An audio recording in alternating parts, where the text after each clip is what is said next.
E aí pessoal, tudo bem? Professor André com mais uma videoaula de Geografia para os alunos do sexto ano. E vocês já sabem, né? As videoaulas estão no canal Celc Geografia no YouTube. Vai lá! E o tema de hoje é o universo e o sistema solar. Nele nós aprenderemos os planetas que estão no nosso sistema solar, tá? Com o nosso Sol. Vamos entender algumas teorias da formação do nosso universo, como a teoria do Big Bang, e vamos aprender também sobre algumas teorias da formação da nossa casa, a Terra. Bom, então vamos lá. Vamos começar então já com a formação do universo. Pessoal, os cientistas, eles não sabem com exatidão como surgiu o universo, tá ok? Mas se formam teorias da formação do mesmo universo. E uma dessas teorias, que se chama Big Bang, é a teoria mais aceita e ajuda a contar a história da formação do nosso universo. Vamos lá. Tudo aconteceu com a explosão de uma chamada partícula primordial. E a partir dessa partícula primordial, que tinha um tamanho mais ou menos de uma bola de gude, começou a acontecer a formação de elétrons, de prótons, de nêutrons, enfim, da matéria. E é através dessa matéria, ocasionada por essa explosão do Big Bang, foi criando os outros elementos químicos, que deu formação, por exemplo, ao nosso Sol, o nosso planeta, asteroides e Lua e outras coisas mais, tá ok? E aí, continuando a nossa curiosidade, essa explosão chamada Big Bang, ela deu origem a galáxias, né? Deu origem a planetas, deu origem a cometas, deu origem ao nosso Sol, que tem 4 milhões de anos e foi formado por essa mesma poeira. Enfim, nós temos ao total de 8 planetas no nosso sistema solar, sendo que 4 deles são rochosos, os outros 4 são gasosos.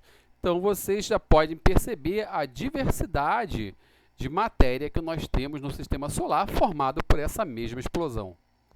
Mas como os cientistas chegaram à conclusão de que tenha sido uma explosão a que criou o universo? Vamos lá, eu vou colocar uma figura aí para vocês de uma imagem de um lago, uma bacia, enfim, qualquer lugar que tenha água. A partir do momento em que você joga uma pedra na água, você vai ver um comprimento de onda partindo do centro para a periferia. Esse mesmo comprimento de onda, ele expande do centro para a periferia. Da mesma forma está acontecendo a expansão do universo. O universo ele está se expandindo e através dessas observações do universo se expandindo, os cientistas concluíram que houve, em algum momento, uma explosão que fez com que o universo se expandisse até hoje. Lembrando que tudo que existe hoje veio dessa explosão. O nosso corpo, que é composto por carbono, veio dessa explosão. O ouro, a prata. Você quer ver uma coisa? O ouro é criado com a morte de uma estrela. A estrela ela acaba implodindo devido à intensa gravidade. Toda estrela tem um prazo de validade, né? O nosso Sol, por exemplo, tem. Daqui a 4 milhões de anos ele tende a falhar. E aí, nessa criação de uma estrela anã, no colapso dessa estrela, acaba se criando esse ouro. Então, assim, é interessante perceber que a morte e a vida da criação de elementos químicos é feito com a criação de Sol, né? com a união da poeira galáctica, você tem ali uma alta temperatura e pressão e acaba criando um Sol, né? Na verdade uma estrela, e aí você tem criação de galáxias, de planetas, de asteroides, né? Nesse processo que começou lá no Big Bang. E já que falamos em galáxia, vamos ver o que seria uma galáxia. A definição que está na tela de vocês aí é a seguinte. As galáxias são gigantescos sistemas formados por bilhões de estrelas e de matéria interestelar. Pessoal, essa matéria interestelar significa planetas, luas, cometas, tudo aquilo que está circulando naquela região da galáxia. Por que que eles estão circulando naquela região? Porque no meio de uma galáxia, em teoria, nós temos um buraco negro. E em volta desse buraco negro estão ali aquelas bilhões de estrelas, né, dando a volta, tá ok? A galáxia ela pode ser dividida de três formas. A nebulosa, né, que é aquela mais ou menos salpicado, ou seja, fica no ar, como se você tivesse jogado bilhões de gotículas no ar, tá? Como o próprio nome diz, fica nebuloso, tá ok? O aglomerado estelar, geralmente esse aglomerado ele é mais brilhante aos olhos dos grandes telescópios. E a galáxia em espiral. Essa galáxia em espiral é, por exemplo, a galáxia que está situada no sistema solar da Terra, tá ok? A Via Láctea. E pessoal, dentro de uma galáxia, nós temos aí o subconjunto. A galáxia é o conjunto de estrelas e astros celestes. Já dentro da galáxia, nós temos outros tipos de conjuntos, que são chamados de sistema solar. O sistema solar, ele compreende o Sol, seus planetas, suas luas, seus astros celestes que acompanham uma órbita, né? Geralmente, planetas, eles orbitam o Sol. E pasmem, pessoal, geralmente, na grande maioria das vezes, um sistema solar ele não é acompanhado de apenas um Sol. A maioria dos sistemas solares são acompanhados de, no mínimo, 2 sóis. Esses sistemas com 2 sóis são chamados de sistemas binários. Mas olha, já pensou? Ainda bem que o nosso sistema solar só tem um Sol só. Eu não aguentaria, né? Mas aí bate a curiosidade. Professor, por que que os planetas ficam rodeando, né? É a palavra mais fácil para falar que eles ficam orbitando. Orbitar é rodear, né? Por que que esses planetas ficam orbitando o Sol? Isso porque o Sol ele tem uma gravidade maior do que a gravidade da Terra. Os planetas fazem um movimento que nós já aprendemos lá anterior, né, chamado de translação, que é o movimento que não só a Terra faz, mas como os outros planetas do Sistema Solar faz em volta do Sol, ou seja, dá a volta do Sol, porque o Sol ele puxa esses planetas. Bom, o Sol, que é o nome próprio da nossa estrela, ele funciona da seguinte forma.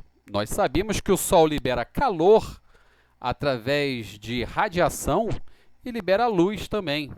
Mas, professor, como ele funciona? Os cientistas já elaboraram uma hipótese para o funcionamento do Sol. Ele funciona fazendo a fusão de 2 elementos, que é o hidrogênio. O hidrogênio, quando ele se funde com o outro através de uma alta temperatura que o Sol tem e a gravidade, através da gravidade e pressão, com essa pressão e essa temperatura, 2 átomos de hidrogênio se fundem e formam o hélio.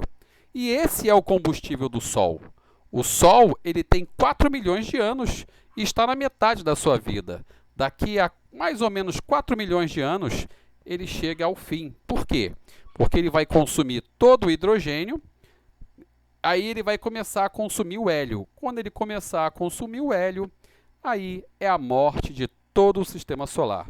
Porque como o hélio é um elemento químico mais leve que o hidrogênio, o Sol vai começar a se expandir. E quando ele começar a se expandir, ele vai começar a engolir os planetas do sistema solar. Antes do Sol chegar no planeta Terra, tudo aqui já torrou. Bom, para quem tinha alguma dúvida que o mundo um dia ia acabar, ele vai acabar. A nossa sorte é que é daqui a 4 milhões de anos. Até lá, a sociedade, o ser humano já conseguiu desenvolver tecnologia para a gente meter o pé daqui, não é? E nessa ciranda de construção e destruição promovida pelo Big Bang, surge então os 8 planetas do nosso sistema solar, que consiste em Mercúrio, Vênus, Terra, Marte. Lembre-se, esses 4 primeiros são rochosos. A formação deles é de minério de ferro, rochas magmáticas, sedimentares, ou seja, são rochosos, beleza? Já os 4 últimos são gasosos, ok? E a composição deles são de gases, tá? Então vamos lá. Os 4 últimos: Júpiter, Saturno, Urano e Netuno. Mas, professor, não tinha um planeta que se chamava Plutão, que era o último? Sim, tinha um planeta. Entretanto, para ser um planeta, e aí já vai a definição de planeta, é preciso ter uma órbita própria em torno do Sol. Ou seja, por que uma Lua é um satélite natural e não um planeta? Porque a Lua, ela dá a volta, ou seja, ela orbita o planeta. Então, ela, apesar de dar a volta no Sol, ela não dá a volta no Sol com uma órbita própria. Ela dá a volta no Sol acompanhando um planeta. E meus amigos pegaram Plutão com a boca na botija. Os cientistas perceberam que Plutão ele não tinha uma órbita própria, por isso foi rebaixado para planetoide. Ah, e é claro, pessoal, sem esquecer, um planeta também não tem luz própria, como o Sol. Agora que já vimos o que era galáxia, o que era sistema solar, o que era planeta, só nos resta finalizarmos com satélite. O que seria um satélite? Satélite é tudo aquilo que orbita em volta de um planeta. Ele pode ser natural, no caso a Lua, ou artificial, criado pelo homem. E pessoal, mais uma curiosidade. A maioria dos planetas, inclusive no sistema solar, não tem somente uma Lua, um satélite natural, como é o caso do planeta Terra. Por exemplo, Júpiter chega a ter várias luas, entre elas uma bem curiosa, que é a Europa. Sua superfície é constituída de gelo e alguns cientistas já chegaram a dizer até que tem um imenso oceano ali debaixo, que pode conter vida. Ah, e mais uma coisa, tá? Apesar da Lua ser iluminada pelo Sol, às vezes totalmente, às vezes parcialmente, ela não contém luz própria, ela só reflete, ok? Bom, e para finalizar a aula de hoje, vamos falar de como se formou a Terra. Mares, oceanos, relevo. Pessoal, olhe bem para a figura que está no monitor de vocês aí. É aquele tradicional bolinho da mamãe, certo? Aquele bolinho de chuva que geralmente quando ela termina de fazer ali no fogão, ela fala que está quente, mas você teimosamente acaba comendo o bolinho e percebe que o bolinho está muito quente, mas não na aparência, ele está quente por dentro. Quando você tocou nele, ele estava frio. Isso acontece porque o bolinho ele vai esfriando. Isso ocorre porque ela está esfriando de fora para dentro, assim como a Terra está esfriando de fora para dentro. Um dos indícios disso seria o magma, por exemplo, sendo expulso das erupções vulcânicas. Você vê ali rocha derretida, né? Então nós temos ali o manto, né? Nós temos o magma com rocha derretida, comprovando a alta temperatura que ainda há lá na profundidade da Terra. Muitos cientistas defendem que a Terra ela se formou com poeiras galácticas, materiais que foram expelidos do Sol, né? A Lua que se chocou depois com a Terra, ou um grande meteoro que se chocou com a Terra, ou um planeta que se chocou com a Terra e deu formação à Lua. Toda essa história fez com que a Terra, inicialmente, fosse uma grande bola incandescente. E as eras geológicas vão contando esse esfriamento da Terra, e junto com esse esfriamento da Terra, vai também surgindo o relevo, os oceanos, a vegetação e, é óbvio, depois a vida.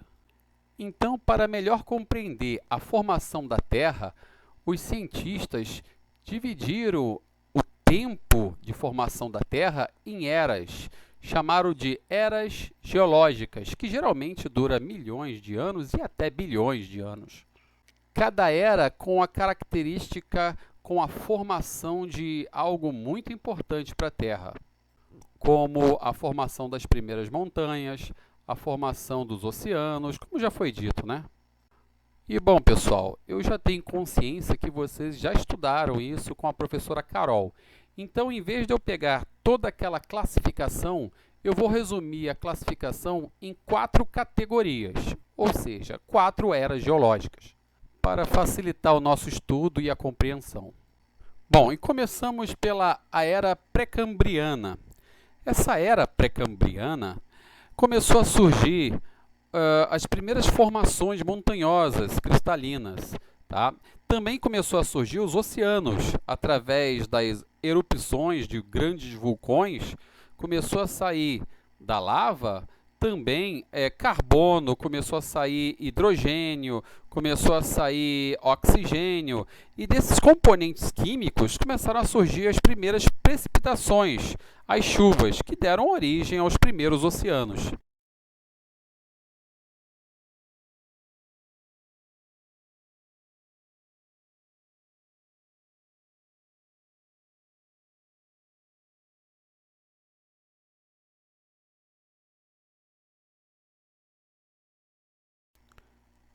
Que conseguiu propiciar a vida na Terra levou algum tempo, e esse tempo foi a Era Paleozoica. Essa Era Paleozoica começou a surgir os primeiros seres vivos, na verdade, seres unicelulares, e que depois foi, de maneira complexa, se desenvolvendo. A vida veio do mar, ou seja, a vida era marinha, e começou, através dos anfíbios, a se expandir para a Terra. E aí deu a vida aos dinossauros, mas aí já mudou de era. Nós temos aí a era Mesozoica, ou seja, a era da vida na Terra, né, através da vegetação. Lembrando que a vegetação ela também se cria na era anterior, ou seja, na era paleozoica. A vegetação se cria ali na era paleozoica. Por isso, esses seres chamados de seres unicelulares e depois seres não complexos começam a ir para o continente, porque eles queriam se alimentar dessa vegetação. E aí começa a vida na Terra. Aí já mudamos de era, chegamos na era Mesozoica, que é a era dos dinossauros, dos grandes lagartos, né? E a era Mesozoica tem fim com o desaparecimento dos dinossauros. Bom, alguns cientistas alegam que o impacto de um grande meteoro acabou fazendo com que a poeira fosse suspensa na atmosfera. E nisso tampou a luz do Sol, fez morrer a vegetação, e os dinossauros herbívoros, sem se alimentar, acabaram morrendo, fazendo uma grande cadeia de morte entre os dinossauros, porque os carnívoros se alimentavam dos herbívoros. Outros já alegaram que foi um imenso vulcão que veio a explodir e fez a mesma coisa, lançou grande quantidade de cinzas no ar, tampando também a luz do Sol. De qualquer forma, é importante a gente saber que dinossauros e o homem não conviveram junto, tá ok? A era dos dinossauros foi a era Mesozoica. A próxima era, com o fim dos dinossauros, foi a era Cenozoica.